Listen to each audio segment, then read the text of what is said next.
Ironman Busseltown en Australie, premier Ironman, let's go!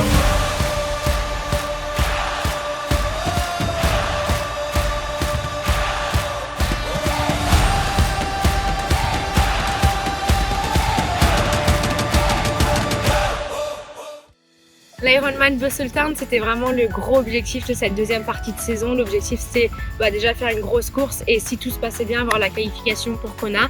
Donc pour mettre dans les meilleures conditions possibles, ça fait plus de 2 mois que je m'entraîne ici en Australie. J'ai fait du gros volume, des grosses séances, surtout un gros focus natation et aussi de la course à pied pour me mettre dans les meilleures conditions possibles pour l'Ironman. Et c'est vrai que du coup, vu que j'avais fait une très grosse prépa et j'étais très confiante en moi de tout ce que j'avais fait, tout le boulot que j'avais fait, surtout en natation, je suis partie à la course très sereinement. Toute la semaine de course, normalement, je suis un peu stressée, mais là, j'étais hyper zen, je sais pas, j'étais apaisée. Je savais que j'avais fait tout mon possible pour arriver prête pour cette course. Même si quand même j'appréhendais un peu la journée, j'étais hyper sereine et je savais qu'il fallait juste que j'exécute ce que je connais.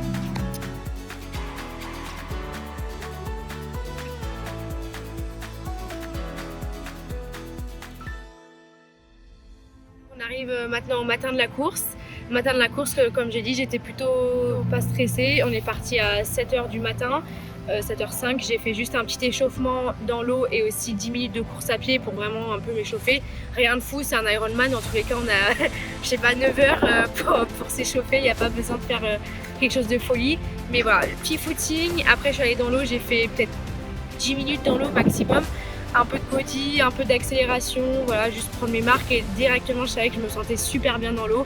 Normalement c'est un bon signe pour moi.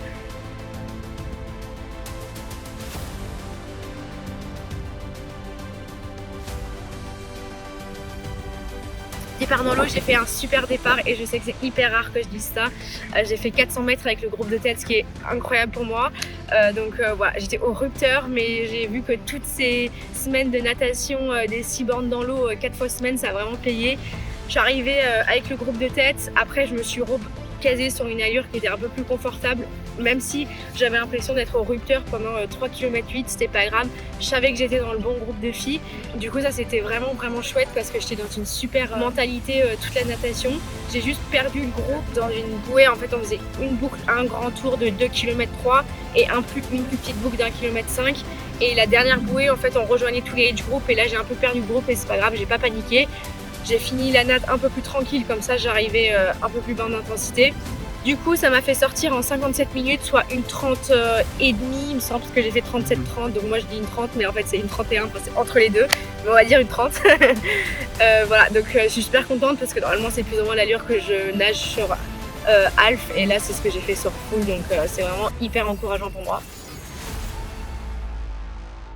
Après, passons à la partie vélo. Donc du coup, j'ai pris mon vélo, voilà, transition plutôt rapide, je pense. Et après, je suis partie. J'avais pas des watts de folie.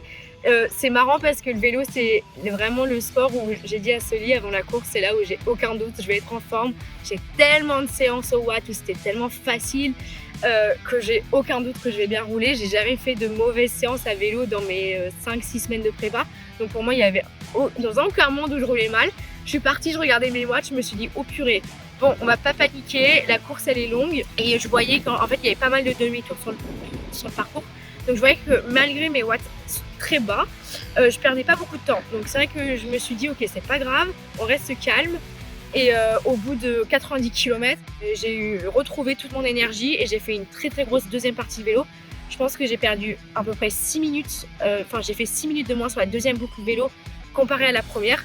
Donc j'ai fini super fort et ça m'a fait que j'ai rattrapé énormément de filles qui commençaient elles à craquer parce qu'elles étaient parties trop fort et du coup leur deuxième partie de course était beaucoup plus faible. Après la course en fait on a essayé de chercher pourquoi en fait j'ai eu autant de mal au début à mettre des watts et en fait on a vu avec le core body temp, donc ce qui mesure la chaleur de mon corps. En fait on a vu que j'avais pris un coup de chaud en natation et du coup j'étais à plus de 39,8 en température interne. Donc ça a fait que j'ai pris un coup de chaud et en fait le temps de m'en remettre ça a pris plus ou moins 2h30, donc les premières 90 km. Au moins j'ai une explication et mitigée contre ça parce qu'en soi il fallait que je sois dans ce groupe natation, il fallait que je nage comme ça. Donc je pense qu'en soi ça s'est plutôt bien passé vu qu'après j'ai bien récupéré pour la deuxième moitié de vélo. Finalement, c'était pas trop mal parce que ça a fait que je suis partie pas trop vite, j'ai fini fort et en fait, je suis partie à pied, je me sentais super bien. J'ai fait quoi, 4h42 il me semble, total. Ça fait un peu plus de 38 km/h, donc franchement, je suis contente vu qu'il y avait énormément de vent. Les conditions étaient très très lentes comparées à d'autres années précédentes, donc en soi, je suis vraiment contente de ce que j'ai fait. Une fois que j'ai posé le vélo en la T2, c'est vrai que je sentais que j'avais des jambes super fraîches, comme si j'avais pas du tout, juste fait 180 bornes de vélo et de la natation. Donc je suis partie, j'avais un énorme sourire, j'étais trop contente, j'avais trop hâte de faire le marathon. Je me sentais légère comme l'air et en fait j'avais pas besoin de me forcer à être à une allure. En fait l'allure elle venait tout seul, mes jambes naturellement se mettaient à cette allure là et j'avais pas du tout le besoin de me forcer. Mon cardio il était là où il fallait qu'il soit et du coup je suis juste partie et Soli il me disait aussi sur le bord de la route que je reprenais toutes les filles, c'est moi qui courais la plus vite sur le parcours. Enfin au bout du 16e kilomètre il me semble que j'étais déjà 3e et j'avais posé le vélo 7e. Donc c'est vrai que mentalement c'était trop chouette et j'avais une énergie de folie. Vu que je me sentais super bien musculairement, j'ai vraiment fait un focus sur la nutrition, l'hydratation, quelque chose que j'ai déjà fait toute la journée. À pied, en général, j'ai du mal à manger. Sur un half, j'ai déjà fait plein de half où je prends aucun gel. C'est pas ce qu'il faut faire, mais voilà, des fois, j'ai pas trop d'autres solutions. Donc là, je me suis forcée à manger un gel toutes les 20 minutes, même si j'avais pas envie, même si j'avais envie de le vomir, même si ça me dégoûtait rien que d'y penser. Je me suis forcée, donc un gel toutes les 20 minutes et après je prenais de l'eau et du coca à chaque ravito. C'était un peu particulier l'Ironman Boston, il n'y avait pas vraiment de volontaires qui donnaient les gobelets comme on voit souvent sur Ironman. Du coup il y avait juste des tables, il fallait se servir. Donc moi je prenais vraiment le temps, pas de marcher mais de trottiner, vraiment ralentir, prendre tous les ravitaux qu'il me fallait afin de ne pas exploser, parce que c'est vrai que je sentais que j'étais sur la limite de est-ce que je suis en hypo, est-ce que je ne suis pas en hypo, il fallait rester super lucide et ça je suis hyper fière de moi d'avoir réussi à faire ça parce que c'est pas facile. Mais ça c'est aussi tous les entraînements que j'ai fait dans ma préparation, m'entraîner à manger beaucoup et du coup je l'ai quand même super bien vécu, au niveau digestion. Je suis allée une fois aux toilettes au tout début mais voilà, après c'était juste pour me vider le ventre et me sentir un peu mieux.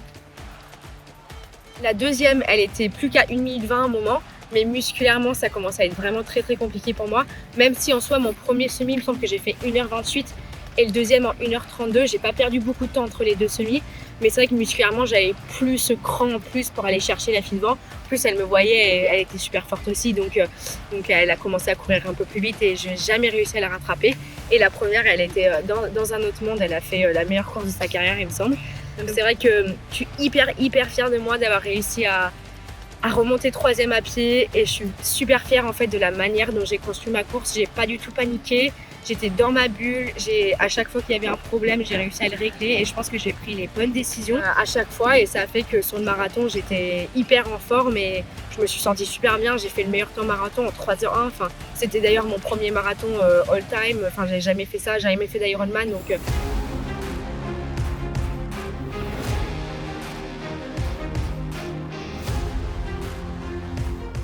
j'ai fait un temps total de 8h46, c'est le temps le plus rapide par une Française sur un premier Ironman et il me semble la 4e meilleure performance française de tous les temps.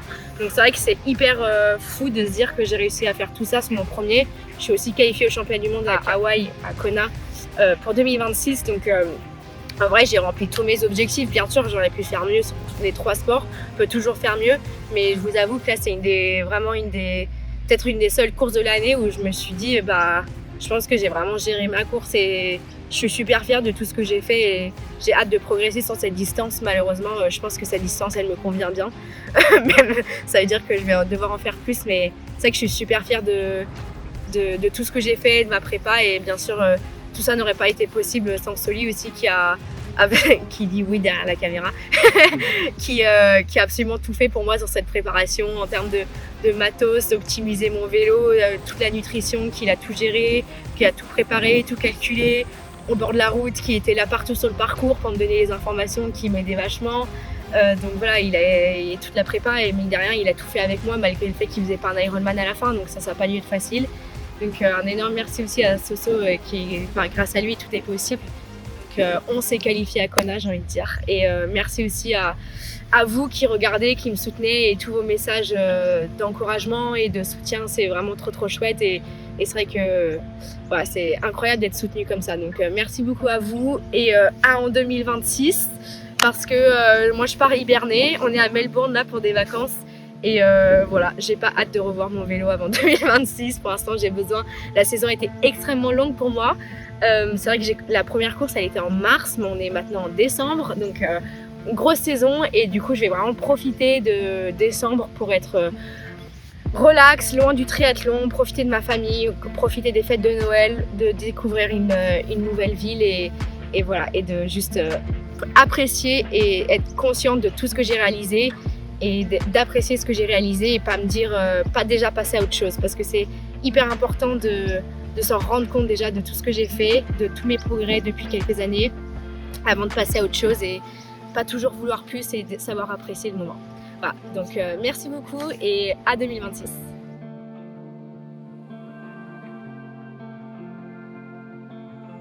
Qu'est-ce qu'on mange? BBQ en fait. BBQ mayo. Et... Elle est bonne, non? Qu'est-ce qu'on mange? Un kebab. Ça fait, je pense, des années qu'on n'a pas mangé. Et en Australie, rien n'est ouvert après 18h. Ginger bien, hein, parce que vu dans l'état dans lequel on est. Juju, qu'est-ce que t'as à dire au vlog? Ah, je suis destroy. Et j'ai faim. T'as surtout faim. Il y a assez d'huile d'olive. Ah, pas assez à mon goût. Il y Julien, a pas de rab là. Julien, c'est Heureusement. un repas et une bouteille. Un repas de 20 centilitres d'huile d'olive. C'est le secret. De quoi? Le secret de quoi du Pour l'instant, c'est le secret de la côte européenne.